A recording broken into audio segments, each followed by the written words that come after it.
After you get engaged, there are two really important steps that every couple should follow because they really set the stage for the entire wedding planning process. And that is setting a guest list and setting a budget. And the important thing to note is they're both very, very related to one another. Your guest list literally affects your budget and vice versa.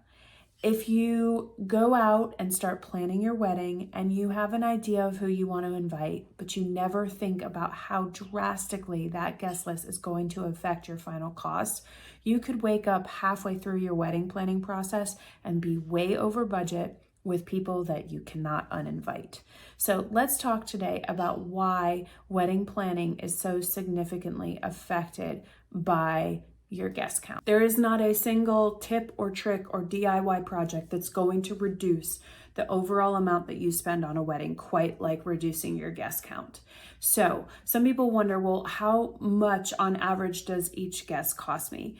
And the answer to that is anywhere between $350 and $450. I don't mean that a guest literally costs you $350. That's not that the guest and the food that you're feeding them or a ticket into your wedding costs $350. What that means is take your total guest count and multiply it by anywhere between $350 and $450 to give yourself a baseline minimum on what it's going to cost to pull off your wedding.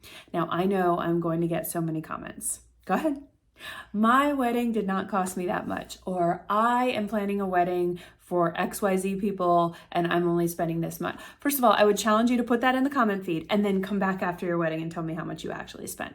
I'm not suggesting that the 300 or 450 multiplier is literally what you're spending on that guest. I'm suggesting that to pull off a wedding of that size, that's what it's going to cost at minimum. Yes, there are exceptions to every rule. And yes, many, many, many weddings go way over that.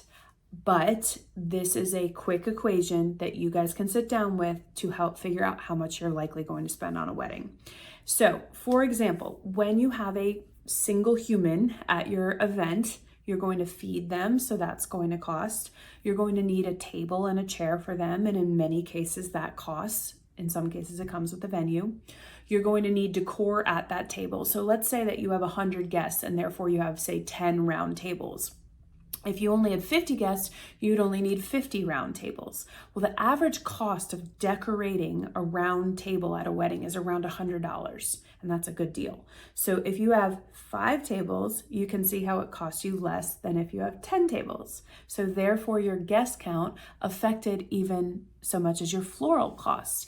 Think about it this way. Let's say you have an aisle and there are 100 guests. So you're seating 50 on this side and 50 on this side. And let's say you're going to put a floral arrangement at each chair in the aisle. Well, a smaller aisle and less chairs equals less flowers. So again, another way that this comes up is shuttle companies. If you're having a shuttle to bring in your guests, the point is your guest count is going to affect your budget. So sit down with your families and start discussing your budget and start discussing your guest count and talk about the fact that they're related. What you do with one side of the family, you may decide to do with the other. For example, if mom's siblings are invited, then maybe dad's siblings are invited, and then your fiance's parents, siblings and siblings. Or maybe you decide to cut it at no aunts and uncles. If you all talk and you all create the guest list up front, there will be no surprises. Remember, it's your wedding, and if you're paying for it specifically, you have the say in who is invited and who is not. What kind of problems are you guys facing in coming up with your guest count? Are you guys having trouble having discussions like this with your parents? Who's paying for your wedding? Put it in the comments. I want to hear about it, and we can get to talking about more details when it comes to creating your guest list. One final point I will make. If you start to do the research about 2025, 2026, 2027 weddings, you're going to see that the average wedding in America costs somewhere around $35K. Just remember that is a number based on averages. Just remember that those averages are created by adding up all the different weddings and dividing them. That means that the person who had the $300,000, $400,000, $500,000 wedding is increasing the average, and the person who had the $1,000 wedding is decreasing the average. But Realistically speaking, weddings that have anywhere between 80 and 150 people spend around $60,000. Now is the time to cut your guest count, not down the line when you have so many guests and your budget is shrinking. Comment below and let me know how you're doing in this wedding planning process. Let me know what your budget is and what you want to talk about here on this channel. Thanks for following.